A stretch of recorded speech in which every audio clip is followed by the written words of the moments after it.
How to get more stuff done. The number one priority of an entrepreneur who gets out of their comfort zone is to do whatever it takes to get back in it, said my friend Joff a few weeks ago when we met up for a cigar and a chat.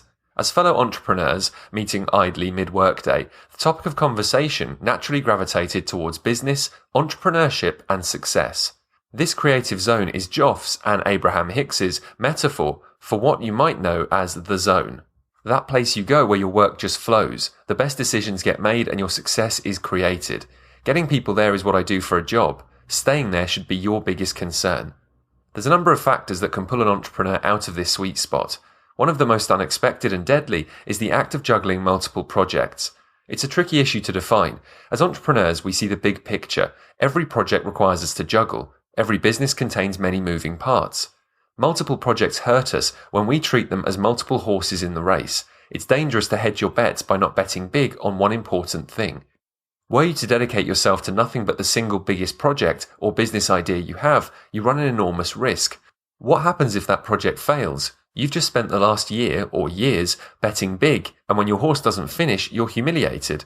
At an unconscious level, you know this. That's why you juggle 3 projects at once. If one fails, at least you can tell people you were juggling 2 others.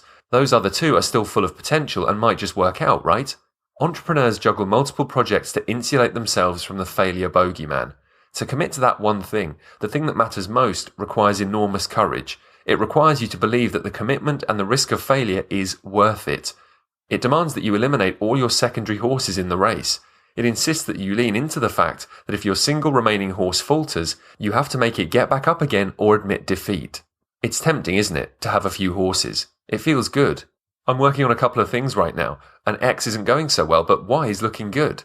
This might as well be the motto of every wannabe networking group ever, where terrified business owners meet to chat about big ideas.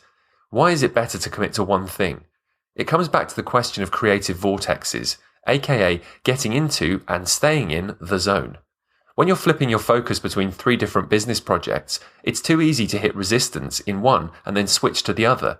There isn't any reason to try to outsmart your obstacles or do the inner work required to overcome them. If one horse stops moving, you just start focusing on and talking about another. Easy. You fail to do the most important work an entrepreneur can do, finding your creative vortex and figuring out how to stay there, even when things get tricky. This failure means that your 3 or 7 horses all proceed very slowly. Unless you've developed Herculean powers of delegation, the rule, energy flows where attention goes, remains true. Your pack of horses fall behind as you jump between them, losing precious time and energy with every switch you make. Every time you start to get into the zone, you have to pull yourself out to attend to one of those other projects. Admittedly, the people who bet big on the one important thing sometimes lose. Just don't get sucked into using those examples as proof that the many projects way is better. Ever meet anyone who simultaneously hit 3 home runs? Entrepreneurialism has always been a crazy game. It's always been high risk. You've always been insane to try it even in the first place. This is why you're awesome. Don't let the fear make you diversify. You're an entrepreneur, not a stockbroker, so act like it. Pick what matters and crush it. Too busy running your business to spend time marketing it properly? Then why not let us look after you? Get in touch here for a tailored quote today at rawlocal.com.